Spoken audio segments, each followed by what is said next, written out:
ये आकाशवाणी का दिल्ली केंद्र है। कृपया हमारे अगले कार्यक्रम की प्रतीक्षा कीजिए। ये आकाशवाणी है। आने वाला कल।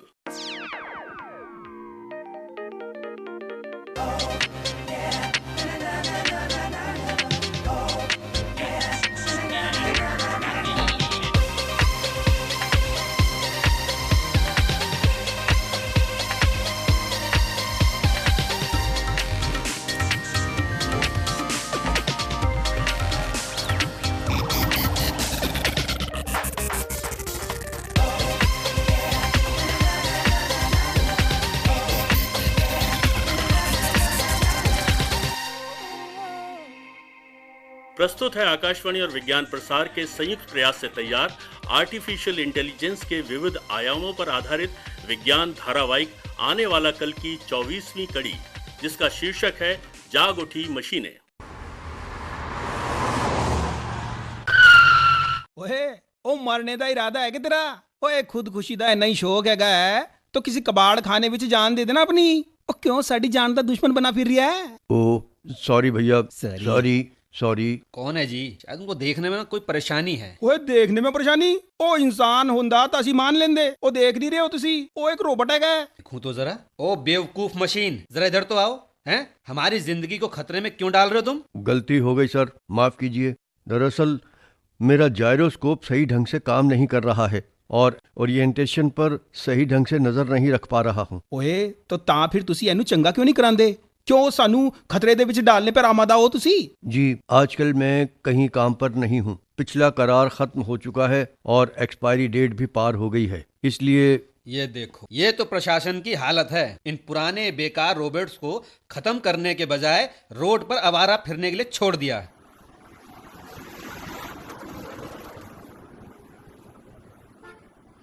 ओए कबाड़ मशीने दे मुंह लगना ना बेकार है।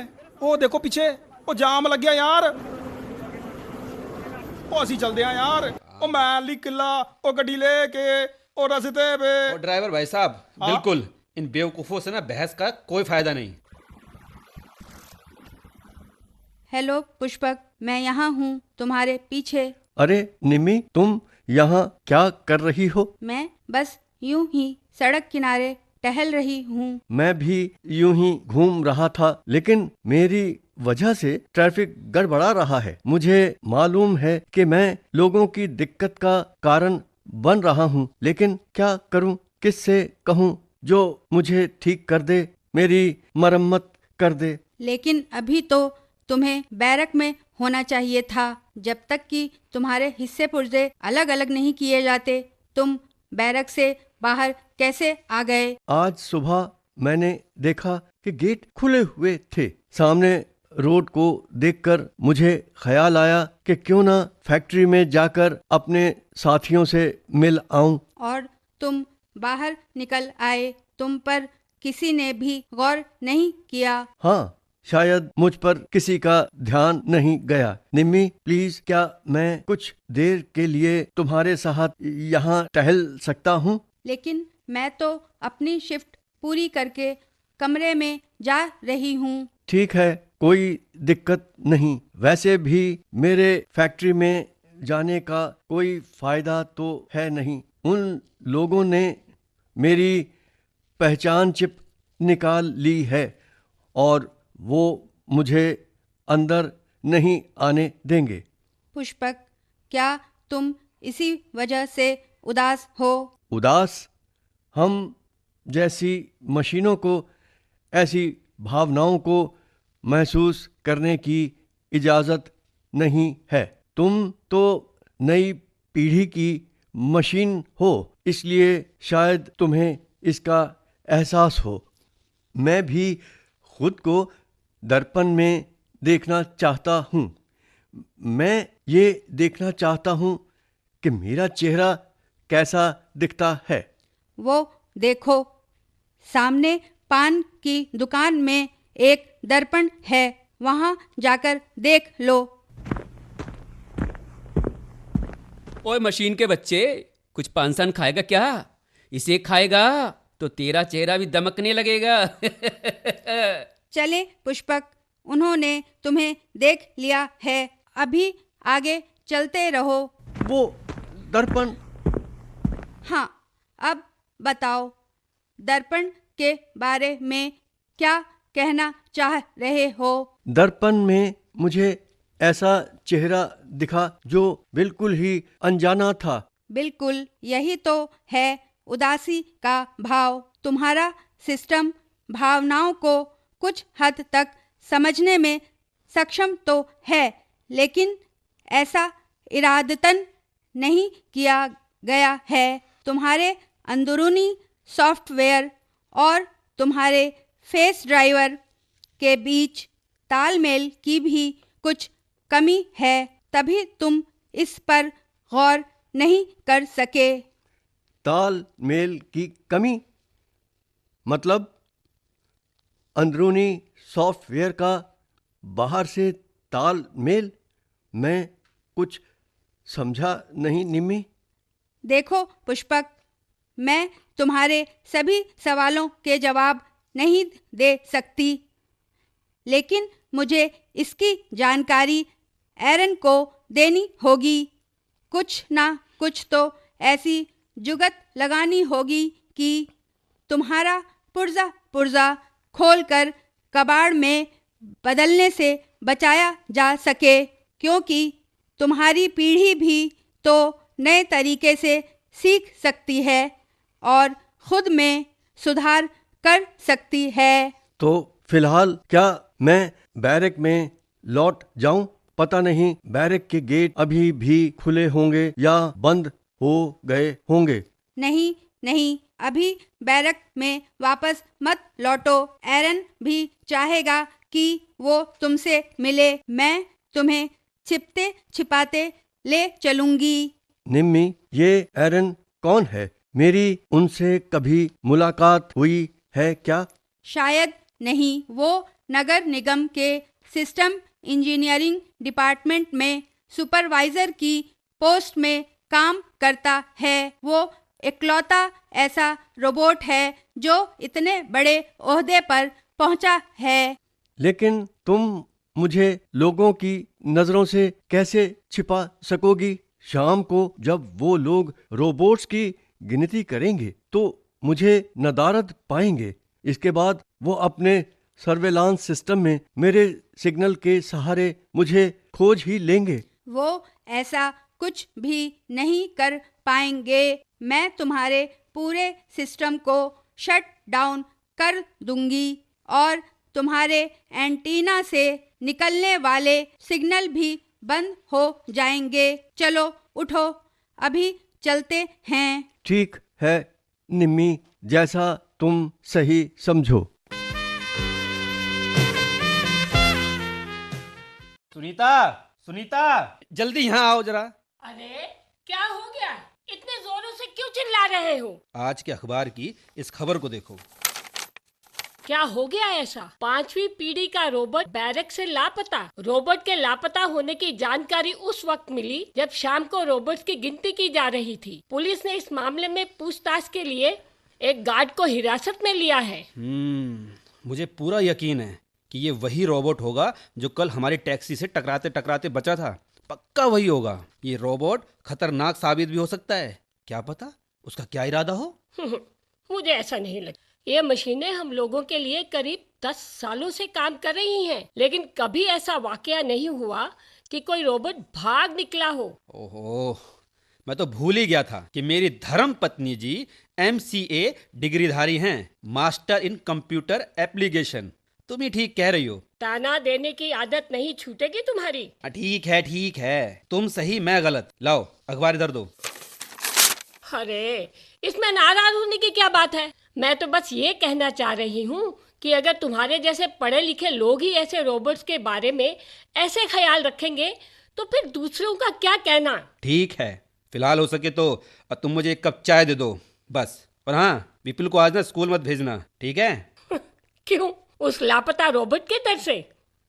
आज विपुल का एक बहुत जरूरी टेस्ट है। जो तुम्हें सही लगे वो करो। अगर बच्चे को कोई नुकसान पहुंचा तो फिर बाद में ये मत कहना कि मैंने तुम्हें कुछ बताया नहीं, समझी? अब मुझे तुम्हारी चाय वाय भी नहीं पीनी है। वक्त बेवक्त इन बातों का तनाव क्यों करते हो? पता नहीं। आखिर हम पुष्पक के सिस्टम को कितनी देर तक बंद रखें? ज़्यादा देर तक ऐसा करने से कहीं उसके फंक्शनिंग चैनल्स को नुकसान ना पहुंचे। इसकी चिंता छोड़ दो, मैंने उसके सिस्टम को एक्टिवेट कर दिया है और उसे एक इलेक्ट्रॉनिक मैग्नेटिक शील्ड से ढक दिया है। अब उसके सिग्नल्स को नहीं पकड़ा जा सकेगा। ये अच्छी बात है। आज तो पूरे शहर में पुष्पक की ही चर्चा है। दफ्तरों में, गली मोहल्ले में, हर कहीं बस पुष्पक की ही लापता होने की खबर ही लोगों के जुबान पर है। इससे कोई फर्क नहीं पड़ता। लेकिन पुलिस थोड़े ही भूलेगी। वो तो पुष्पक को खोज निकालने की पूरी कोशिश करेंगे। हाँ, हमने इसी बात का तो ख्याल रखना है। अच्छा बिटन, ये बताओ कि डॉग यार्ड में क्या चल रहा है? बात कुछ आगे बढ़ी या नहीं? आपको तो पता ही है कि शिफ्ट बदलने के दौरान इंसानी मजदूरों और हम मशीनों के आने जाने के अलग अलग गेट हैं। जब कल पारी बदल रही थी तो मैं उस गेट पर खड़ा हो गया जहां से हमारे साथी आ जा रहे थे। मज़े की बात ये थी कि 7 मशीनों ने मेरे कंधे को धीरे से छुआ। ऐसे लगा मानो वो कुछ कहना चाह रहे हों। एक तरह से वो मेरी उस अपील पर अपना समर्थन दे रहे थे जो मैंने उनसे की थी। हाँ, मुझे ऐसी ही कुछ खबर फायर ब्रिगेड से भी मिली है। आजकल काम करने वाले असली फायर फाइटर्स तो मशीनें ही हैं। इंसान तो सिर्फ कागजी काम करते हैं या फिर हिदायतें देते हैं। हम तो लगातार इंसानों की सुरक्षा करते हैं, लेकिन बदले में हमें क्या मिला? सिर्फ नफरत। वो हमेशा हमें ताने देकर उकसाते रहते हैं। हाँ, वो लोग ऐसा व्यवहार करते हैं मानो हम कोई ठग या जेब कतरे हों। इन इंसानों के दिमाग में क्या चल रहा है, इसकी था लेना आसान नहीं है। उनको किसी पर भरोसा करना तो आता ही नहीं है। एरन, आप तो आज इतने बड़े ओहदे पर बैठे हो। हमारी तुलना में इंसानी भावनाओं को तुम ज़्यादा बेहतर तरीके से समझते हो। इस मसले पर भी तुम ही सही ढंग से कुछ कर सकते हो। रोबोट्स की नई पीढ़ी शायद इस काम को ज़्यादा अच्छे तरीके से कर सकेगी। लेकिन मुझे तो नहीं लगता कि इनके इंजीनियर अगली पीढ़ी का कोई रोबोट बनाने की तैयारी में हैं। तुम सही कह रहे हो बिटन। इंसानी इंजीनियर हमारी पीढ़ी की मशीनों में और ज़्यादा सुधार नहीं चाहते, क्योंकि उनको लगता है कि ऐसा करने से हम खुद का ख्याल रखना शुरू कर देंगे। फिर तो हम अपनी गड़बड़ी भी खुद ही सुधार लेंगे और अपने को खुद ही रीप्रोग्राम भी कर लेंगे। यही उनका सबसे बड़ा डर है। लेकिन फिर भी हमने जो समझदारी हासिल की है, उसकी बदौलत हम अपनी इस लड़ाई को और आगे ले जा सकते हैं। ट्रेनिंग सेंटर्स की क्या स्थिति है? लगता है कि वहाँ के अधिकारियों को कुछ शक हो गया है। रोबो ट्रेनिंग सेंटर में अचानक ही 15 दिन की छुट्टी का ऐलान कर दिया गया है। हमारी संख्या को कम करने के लिए वो कुछ मशीनों को बंद भी कर सकते हैं।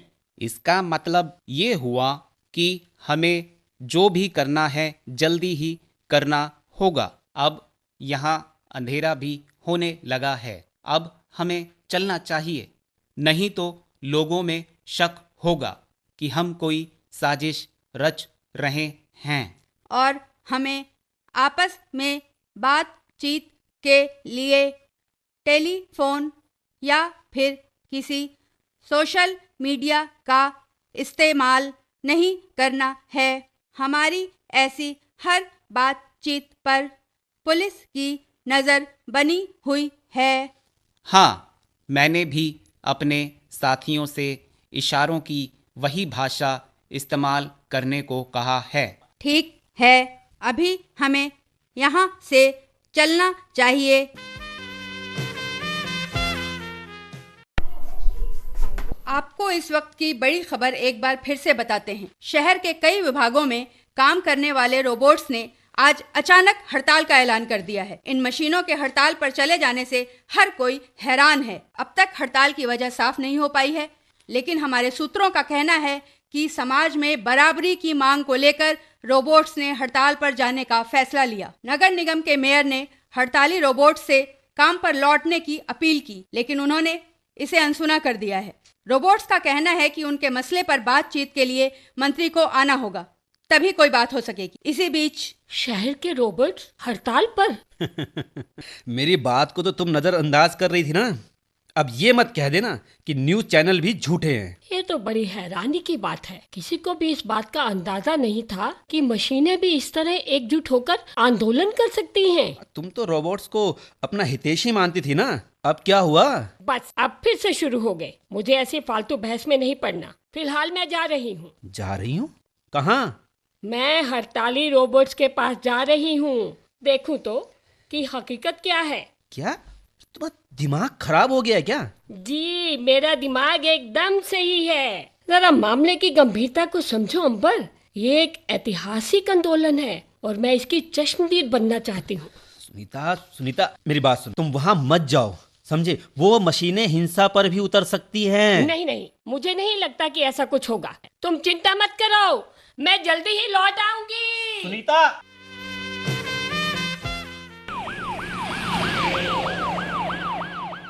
तुमने मुझसे मिलने की मांग की थी। लो, मैं हाजिर हूँ। बातचीत यहीं पर करोगे या फिर अंदर चले? आपका शुक्रिया सर, आपने हमारी गुजारिश मानी। वैसे तो यहाँ काफ़ी गर्मी है, लेकिन फिर भी यहीं खुले में बातचीत होगी।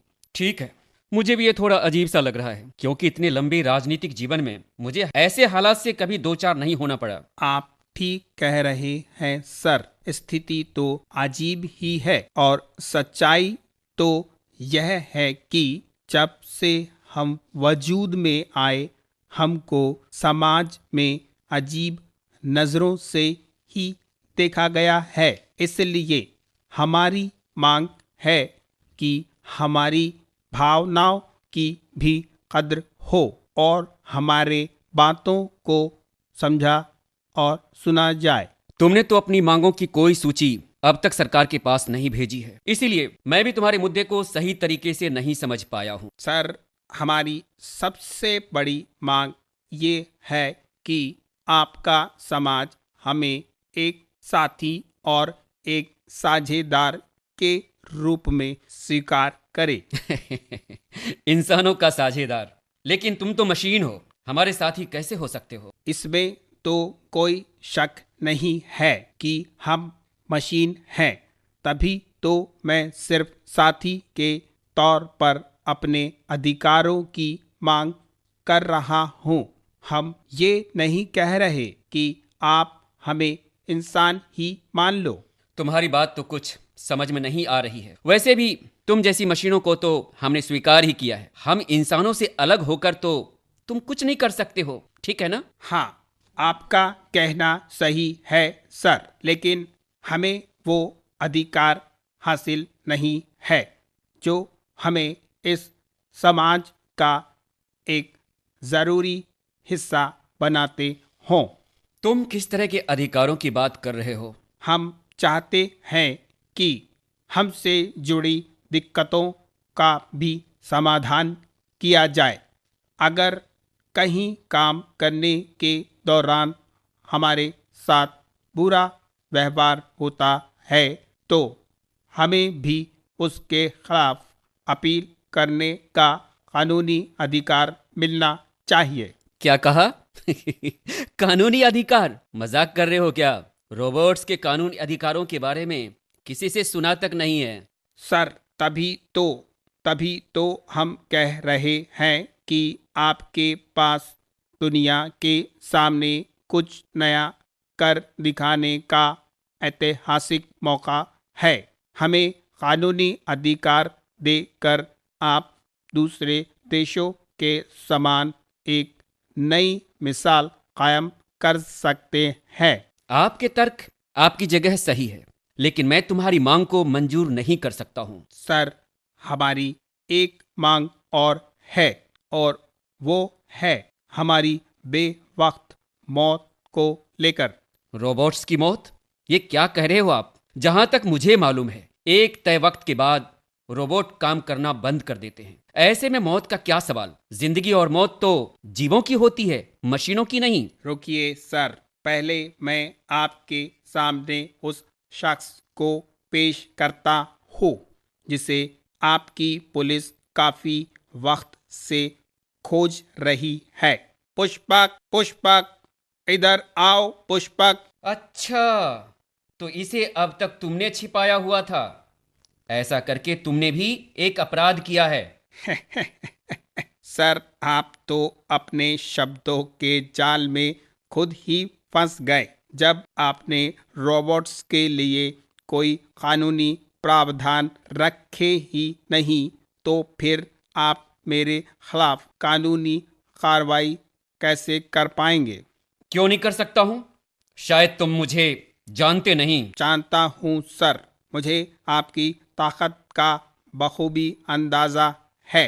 तभी तो हम भी चाहते हैं कि हमें भी कानून के दायरे में लाया जाए, जिससे हम भी ऐसे नागरिक, मेरा मतलब है ऐसे मशीनें कहलाएं जो कि कानून का पालन करती हैं। ओहो, ये कैसी बातें कर रहे हो तुम? सर, तभी तो मैं कह रहा हूँ कि एक तय वक्त के बाद रोबोट को खत्म कर देने का रिवाज ना सिर्फ क्रूरता भरा है, बल्कि ये बर्बर भी है। क्या कहा? बर्बर? सर, मशीनों को ये शब्द भी तो आप लोगों ने ही दिए हैं। इतना ही नहीं, हम लोग काफ़ी सारे क्रिएटिव जॉब्स से भी जुड़े हैं। हम कविताएं लिखते हैं, कहानियां गढ़ते हैं। वो ठीक है, लेकिन अभी तो तुम अपने मुद्दे की बात करो।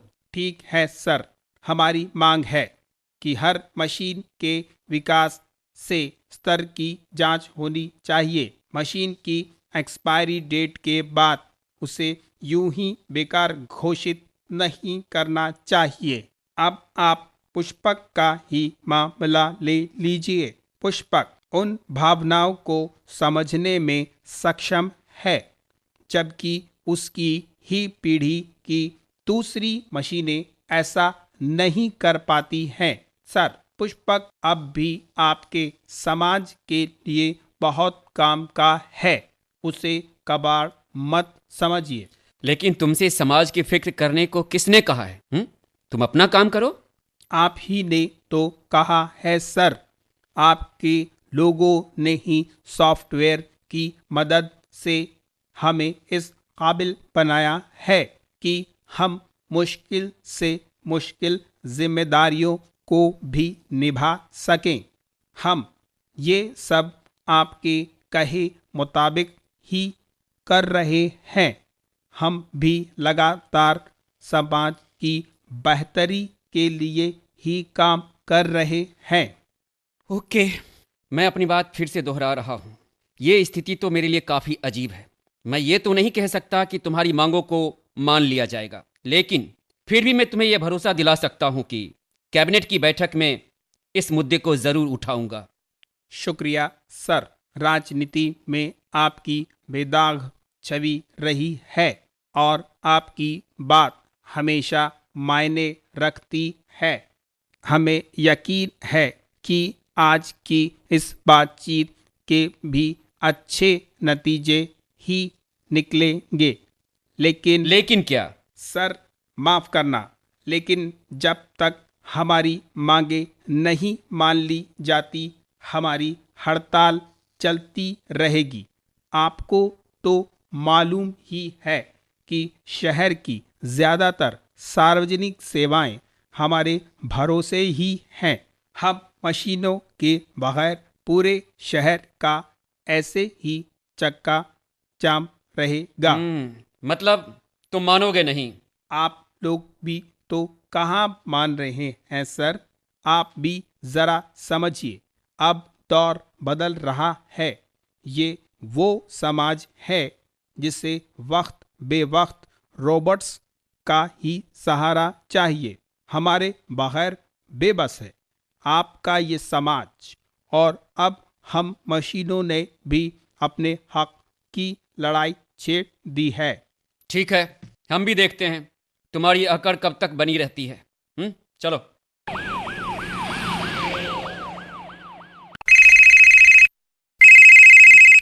सुनीता, कहाँ हो तुम? अंबर, मैं तो अभी नगर निगम के दफ्तर के बाहर ही हूँ, जहाँ पर रोबोट्स का आंदोलन चल रहा है। हेलो, मेरी आवाज आ रही है ना?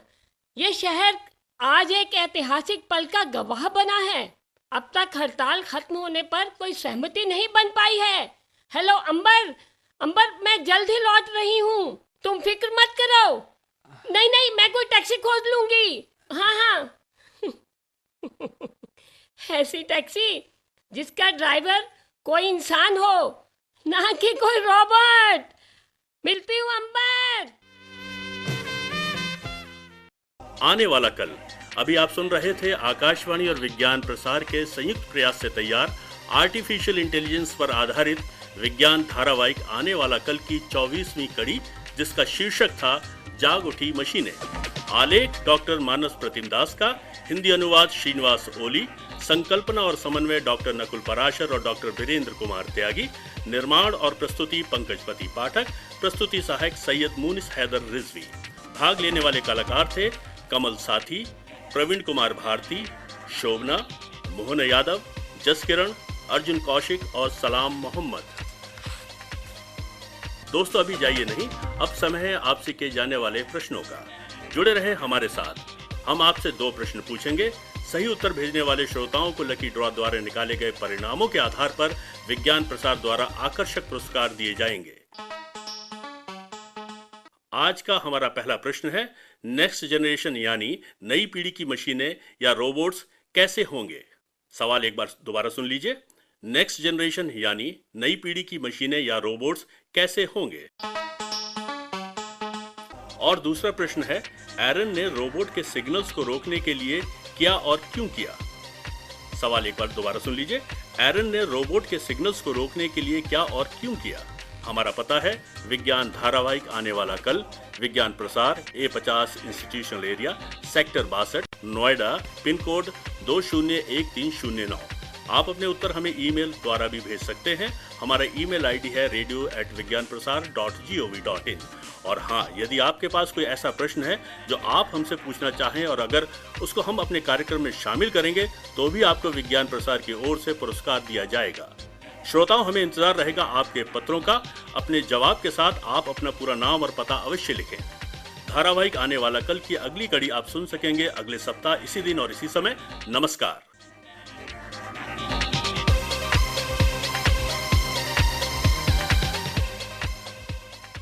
यह कार्यक्रम आकाशवाणी के दिल्ली केंद्र से प्रसारित किया गया।